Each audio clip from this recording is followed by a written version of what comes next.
வணக்கம். முனைவர் கி. ராம் கணேஷ். இன்னைக்கு நாம 8 தொகை நூல்களுள் ஒன்றான பரிபாடல் என்ற அகப்புற நூலிலிருந்து 19வது பாடலாக அமைந்திருக்கக்கூடிய செவ்வேள் குறித்த பாடலுக்கான பொருளை சுருக்கமா இந்த பதிவில் பார்க்க போறோம். நாம பார்க்கக்கூடிய இந்த 19வது பாடலை பாடிய புலவர் நப்பண்ணனார் என்ற பெயர் கொண்ட புலவர். இந்த பாடலை நப்பண்ணனார் அப்படிங்கிற புலவர் பாடியிருக்கிறார். இந்த பாடல் எப்படி தொடங்குது அப்படின்னா, நிலவரை அழுவத்தான் அப்படிங்கிறதாக இந்த பாடல் தொடங்கி மொத்தம் 105 அடிகளில் இந்த பாடல் அமைஞ்சிருக்கு. அப்போ பொருளை நம்ம முழுமையாக சொல்ல முடியாது. அதனால் கொஞ்சம் குறைவாக, அதே நேரத்தில் புரியக்கூடிய விதத்தில் நான் தெளிவுபடுத்திடுறேன்.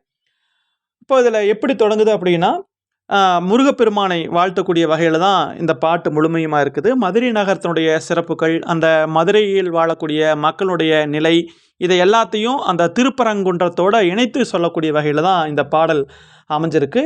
இதில் குறிப்பிடக்கூடிய முருகன் திருப்பரங்குன்றத்திலே கோயில் கொண்டிருக்கக்கூடிய முருகப்பெருமான். அப்போ அவருடைய சிறப்புகள் தான் இந்த 19வது பாடலில் சொல்லப்பட்டிருக்கிறது. இதில் செவ்வேள் அப்படின்னு முருகனை தான் குறிப்பிடுறாங்க. பாருங்க, பொருளை பாருங்க. பெருமானே, இந்த நில உலகம் கடல் சூழ்ந்த எல்லையாக இருக்கிறது. வானத்தில் தங்கியிருக்கக்கூடியவனும் நீ தான். இந்த உலக மக்களுக்காக கடம்ப மரத்தடியில் வீற்றிருக்கக்கூடிய ஆளும் நீ தான். இந்த உலகத்தில் அரிய முனிவர்கள் அப்படின்னு சொல்லக்கூடிய 7 முனிவர்கள் இருக்கிறாங்க. அவங்க மரபில் வரக்கூடிய சான்றோர்கள் உன்னை போற்றி எல்லாருமே இன்பம் அடைந்தார்கள். அந்த 7 பெருமுனிவர்களுடைய மரபில் வந்தவங்க மட்டுமே இல்லாமல் அந்த இன்பத்தினுடைய அனுபவத்தை இந்த நில உலகத்தில் இருக்கக்கூடிய எல்லாரும் அடையணும் அப்படிங்கிற கருணையினால தான் நீ உன்னுடைய தோற்றத்தை இந்த உலகத்திற்கே கொடுத்தாய் அப்படின்னு சொல்கிறாங்க. அப்படி இந்த உலக மக்கள் சிறப்படைகிறதுக்காக நீ காட்சி கொடுத்த இடம் அப்படின்னு பார்க்குறப்போ அது திருப்பரங்குன்றம் தான். அந்த திருப்பரங்குன்றத்தில் நீ மணக்கோலத்தோடு அமர்ந்திருக்கிறாய். ஒரு பக்கத்தில் தேவயானி பிராட்டியோட இருக்கிறாய், முறைப்படியான மனவாழ்க்கை முறையில். இன்னொரு பக்கம் மயிலுடைய சாயல் போல் இருக்கக்கூடிய அந்த வள்ளிநாயகியை நீ மணந்து கொண்டாய், அதாவது களவு மணமும் செய்து கொண்டாய் அப்படின்னு குறிப்பிடுறாரு புலவர்.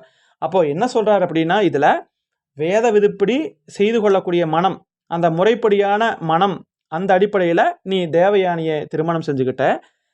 அதே நேரத்தில் காதல் மனத்தையும் இந்த உலகத்தில் இருக்கிறவங்க எல்லாரும் ஏற்றுக்கொள்ளும் பொருட்டாக நீ வள்ளி நாயகியை அந்த களவு முறைப்படி அந்த காதலிச்சு திருமணம் பண்ணிக்கிட்ட அப்படிங்கிறத தெளிவுபடுத்துகிறாரு புலவர். அதற்கடுத்து என்ன சொல்கிறாங்க அப்படின்னா, அந்த மதுரையில் இருக்கக்கூடிய மக்கள் எப்படி இருக்கிறார்கள் அப்படின்னா, அறிவாற்றலால் சொற்போர் பண்ணுவாங்களாம், அதே மாதிரி உடல் ஆற்றலால் மரப்போர் செய்வாங்க. அப்படிப்பட்ட சிறப்புடையவங்க, தோல்வியே அறியாதவர்கள் அந்த கூடல் நகரம் என்று சொல்லக்கூடிய மதுரையில் இருக்கக்கூடியவர்கள். இது இல்லாமல் அவங்க தினமும் முறைப்படி செய்யக்கூடிய அரசியல்களை எல்லாம் செஞ்சுக்கிட்டே இருக்கிறாங்க. இதனால் இந்த மதுரை நகரில் இருக்கக்கூடியவங்க சொர்க்கத்தை அடைவார்கள் அப்படின்னு சொல்கிறாங்க. அது மட்டும் இல்லாமல் அவங்க காலையில் எழுந்த உடனே என்ன பண்ணுவாங்கன்னா, அந்த திருப்பரங்குன்றத்தை நோக்கி செல்வார்களாம். அதில் விரும்பத்தகுந்த சிறப்புகளை பெற்றுள்ள குதிரைகளினுடைய மேலாக சில பேர் போவாங்க, தேர் மேலே கொஞ்சம் பேர் போவாங்க, சில பேர் மலர்களால் தொடுத்த மாலைகளை அணிஞ்சிருப்பாங்க.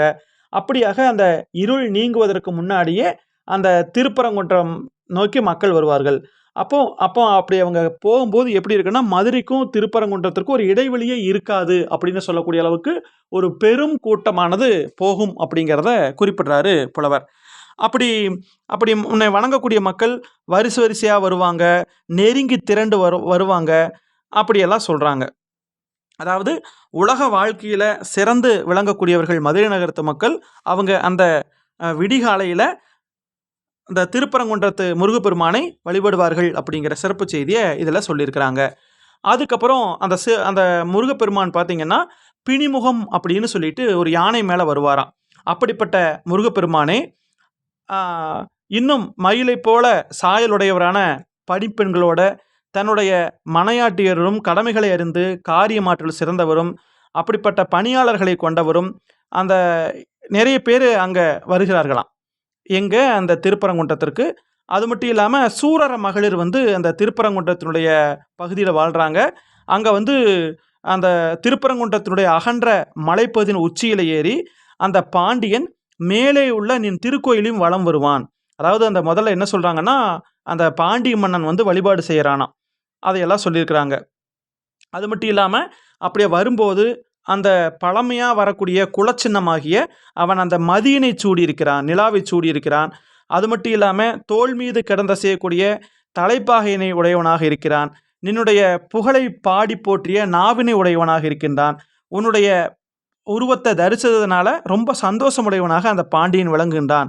அப்போ அவனைப் போலவே இந்த தமிழ்நாட்டு மக்களும் இந்த தமிழகத்து நகரத்தில் இருக்கிற எல்லாருமே உன்னை தொழுது பணிந்து செல்வார்கள். அது மட்டும் இல்லாமல் நீ கோயில் கொண்டிருக்கக்கூடிய காவலையுடைய அந்த திருக்கோயிலுடைய சூழ்நிலையை சொல்லுவதானால் அது அவ்வளவு சிறப்பானது அப்படின்னு குறிப்பிடுறாங்க.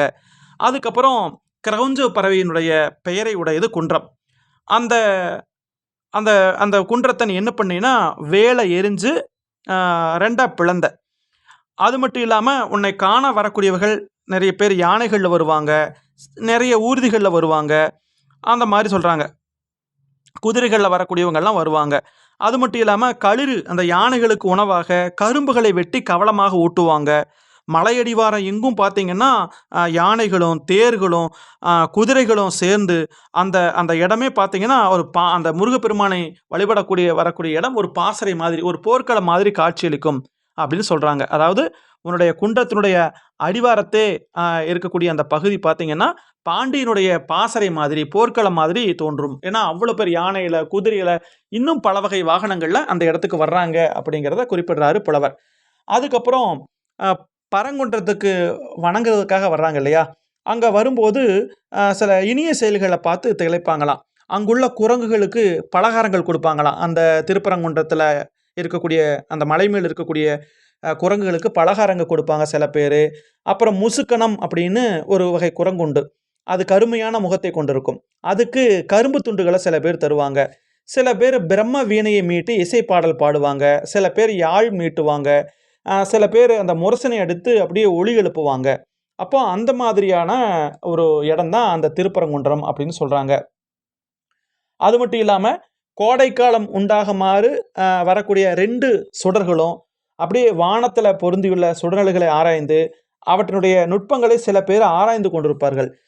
ரதி இவள், காமன் இவன், இப்படியெல்லாம் சொல்லிக்கிட்டு இருப்பாங்க. அதுக்கு சில பேர் விடையளிச்சுக்கிட்டு இருப்பாங்க.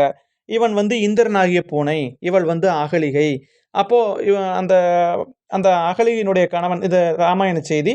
அந்த கௌதமன் காலையில் நீராட போன நேரத்தில் அந்த இந்திரன் வந்து அந்த கௌதம முனிவர் வடிவத்தில் வந்து அகலிகளோடு இருந்தான். அப்போது அந்த முனிவர் நேரில் வந்து பார்த்துட்டு சாபம் கொடுத்தார். அந்த கல்லுருவம் இது, இந்த மாதிரியெல்லாம் சில பேர் அங்கே சொல்லிக்கிட்டு இருப்பாங்க. அங்கே எழுத்துநிலை மண்டபம் திருக்கோயில் இருக்கக்கூடிய ஒரு பகுதின்னு சொல்கிறாங்க.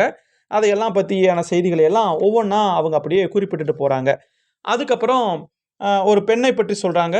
ஒரு பெற்றோரை விட்டு பிரிந்த ஒரு பேதை பெண் பாறை கல்லுக்கு இடையில போய் வழி தவறிட்டா. அப்போது அவள் யான் வந்த வழியை மறந்தேன் அப்படின்னு அவள் மனமயக்கத்தோடு துன்பப்படுறான். அந்த வேளையில் அவளை காணாத பெற்றோர்கள் என்ன பண்ணுறாங்க, ஒன்று ஒளி அனுப்புகிறாங்க. அது அப்படியே எதிரொலிக்குது. அவள் மறுபடியும் அந்த இடத்துக்கு போகிறா. இந்த மாதிரி எதிரொலிக்கக்கூடியதாக அந்த மலை இருக்கிறது. அதாவது பெற்றோர் கூப்பிடக்கூடிய அந்த ஒளி அந்த மலை திருப்பரங்குன்றம் மலை குகையில் அப்படியே எதிரொலிக்குதான். அதனால் என்ன சொல்கிறாங்கன்னா, பிறனுடைய துயரங்களை கண்டவிடத்து அந்த மலை இருக்கிறது அப்படிங்கிறத இங்கே வந்து குறிப்பிடுகின்றார் புலவர். அதுக்கப்புறம் பார்த்தீங்கன்னா அங்கே சுனைகள் இருக்கிறது, அங்கே நிறைய மரங்கள் இருக்கிறது. அதில் வந்து நிறைய பேர் நீராடலை விரும்புவார்களாம். அதுக்கப்புறம் பார்த்தீங்கன்னா அங்கே நீராடக்கூடிய மகளிர்கள் இருந்தார்கள். அவங்க அந்த மனம் கமலக்கூடிய பூங்கொத்துக்களையும் அதுக்கப்புறம் அதையெல்லாம் உதிர்த்து விளையாடுவாங்களாம். அதுக்கப்புறம் அங்கே தாமரை பூக்கள் இருக்கக்கூடிய செய்தி, அதையெல்லாம் அந்த செய்தியெல்லாம் சொல்கிறாங்க. இந்த மாதிரியான காட்சிகளையெல்லாம் நாம் எங்கே பார்க்கலாம் அப்படின்னா அந்த திருப்பரங்குன்றம் மலை மீது பார்க்கலாம் அப்படின்னு சொல்லி குறிப்பிடுறாங்க. அதற்கு அடுத்தது என்ன சொல்கிறாங்க அப்படின்னா, அந்த திருப்பரங்குன்ற மலையின் மேலே என்னென்னவெல்லாம் பார்க்கலான்னு பார்த்தீங்கன்னா, முருகப்பெருமானே உன்னுடைய குன்றத்தில் மேலே அந்த மலை சாரல்ல அந்த பெண்களினுடைய வாய் இதழ்களைப் போல இருக்கக்கூடிய ஆம்பல் பூக்கள் மலர்ந்திருக்கும். அதற்கப்புறம் நல்ல வாசனையோட குலை குலையாக பெண்களினுடைய கைவிரல்களைப் போல செங்காந்தல் மலர்கள் மலர்ந்திருக்கும். அதுக்கப்புறம் பஞ்சாய் கோரைன்னு சொல்லுவாங்க இல்லையா, அது அப்படியே தொகுதி தொகுதியாக காணப்படும். அதற்கு அடுத்தபடியாக நெருப்பு மாதிரி பூத்திருக்கக்கூடிய வேங்கை மரங்கள் ஒரு பக்கம் அங்கே காட்சியளிக்கும். அப்புறம் பூக்கும் பருவம் என்று இல்லாமல் எல்லா பருவத்திலையும் பூக்கக்கூடிய கோங்கமும் அங்கே பூத்திருக்கும். அந்த அந்த அ பகை பகைவர்களை பார்த்தோன்னே கோவப்படுவாங்க இல்லையா? அவங்க கண் எப்படி சிவந்திருக்குமோ, அந்த மாரி சிவப்போட அந்த இலவ மலர்கள், இலவம் பஞ்சு இருக்கும் இல்லையா? அதனுடைய பூவும் பூத்திருக்கும். இந்த மாரி நெறைய செய்திகள சொல்றாங்க. அதாவது விடியற் காலையில தோன்றக்கூடிய அந்த மலைச்சாரலுடைய மேற்புற தோற்றத்த ஆசிரியர் வந்து இப்படியாக நமக்கு எடுத்து சொல்றாரு. அதுக்கப்புறம் என்ன சொல்றாரு அப்படின்னா, பெருமானே, முருகப்பெருமானே, உனக்குரிய யானை இருக்கும் இல்லையா? அந்த பிணிமுகம். அந்த யானையினுடைய நெற்றிய நல்ல நிறம் வாய்ந்த குங்குமத்தால அழகு பண்ணுவாங்க. அதுக்கப்புறம் உதிரி பூக்களையும், தண்ணீரையும் கலந்து தூவுவாங்க. அதுக்கப்புறம் அழகான கவரி, இந்த விசிறி மாதிரி கவரி வீசுவாங்க. அது மட்டும் இல்லாம, அழகான பவளத்தாலான உயர்ந்த அந்த அ குடை, அந்த பொன்னாலான குடையை அவங்க உயர்த்துவார்கள். அதுக்கப்புறம் அன்பு மலிந்த உள்ளத்தோடு வரக்கூடிய அடியவர்கள் எல்லாருமே உனக்கு வேள்வி செய்வார்கள். அந்த வேள்வியில பார்த்தீங்கன்னா, பல்வேறு மணம் நல்ல வாசனை வீசும். அதுக்கப்புறம் பார்த்தீங்கன்னா, அங்க வந்து கரிய கூந்தலுடைய மகளிர், அந்த மாரி அ கன்னிமை பெண்கள் எல்லாருமே அங்க வந்திருப்பாங்க. நின்னுடைய விழாக்கொடி ஏற்றப்படும் அந்த நாளில, நின்னுடைய யானை வந்து சாப்பிடும் இல்லையா கவளம், அந்த கவளத்தில மிச்சமாகக்கூடிய சாப்பாடு, அந்த யானை சாப்பிட்டுட்டு மிச்சமாகும் இல்லையா, அத சாப்பிடுறதுக்காக ஒரு பெரிய கூட்டமே வருமாம். அதாவது யானைய வழிபடக்கூடிய மரப பத்தி சொல்றாங்க. அந்த சாமி கும்பிட்டுட்டு, அந்த யானை சாப்பிட்ட அந்த மிச்சம், அந்த எச்சில் சாப்பாட சாப்பிடுறது மூலமா, யாரெல்லாம் அந்த காதலர்களோடு இணைஞ்சிருக்கிறாங்களோ, அவங்க இணைஞ்சே இருப்பாங்க. பிரிய மாட்டாங்க அப்படிங்கிற ஒரு நம்பிக்கை. மதுரை மகளிருடைய நம்பிக்கை. காதலரை பிரியாதே வாழ்வார். அந்த யானை சாப்பிட்டு போட்ட அந்த மிச்ச சாப்பாட்ட யார் சாப்பிடுறாங்களோ, அவங்க வந்து காதலன பிரியாம வாழ்வாங்க. பிரிந்தவர்கள், ஒருவேளை காதலர பிரிந்தவங்களா இருக்கிறவங்க, அந்த சாப்பாட்ட சாப்பிட்டதுக்கப்புறம் இன்புறுவாங்க அப்படிங்கிறது அன்றைய காலத்து மதுரை மக்களினுடைய நம்பிக்கையாக இருக்கிறது அப்படிங்கிற செய்தியும் குறிப்பிடுறாங்க. அதுக்கப்புறம் குறக்குல பெண்களும் அங்க வந்து வழிபாடு பண்ணுவாங்க அப்படிங்கிற செய்தி. நல்லா உடை அணிஞ்சுக்கிட்டு, மாலைகள் எல்லாம் அணிந்து கொண்டு அங்க வருவாங்க. "நீ வேற்படை வைத்திருக்கிறாய்" அப்படிங்கிற விஷயத்தை எல்லாம் சொல்றாங்க. அப்போ நீ தான் இந்த குன்றத்துல ஒரு பக்கத்துல கடம்பு மரத்துக்கடியில அழகோடு இருக்கிறாய் அப்படின்னு சொல்றாங்க. அப்போ இதன் மூலமா என்ன சொல்ல வர்றாங்கன்னா, கடைசியா உன்னை விரும்பக்கூடிய என்னுடைய சுற்றத்தோடு நாங்க எல்லாம் வந்து வணங்கணும். அதனால பெருமானே எங்களையும் காத்தருள்வாயாக அப்படின்னு சொல்லி புலவர் குறிப்பிடுறாரு.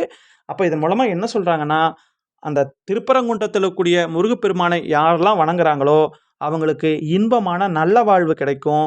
கடைசியில சொர்க்கம் கிடைக்கும். அந்த கடம்ப மரத்தடியில் இருக்கக்கூடிய அந்த வேலவனை யார் வணங்குகிறார்களோ அப்படின்னு இந்த பாடல் மூலமா பரங்குன்றத்தினுடைய சிறப்பு, பாண்டியனுடைய முருக பக்தி இது எல்லாமே சொல்லப்பட்டிருக்கின்றது. மிக்க நன்றி. மீண்டும் நாம இன்னொரு பதிவுல சந்திக்கலாம். வேறு ஏதாவது சந்தேகங்கள், விளக்கங்கள் இருந்தது அப்படின்னா, நான் 1, 2 நாள்ல நான் பதிவிட்டுர்றேன். மிக்க நன்றி.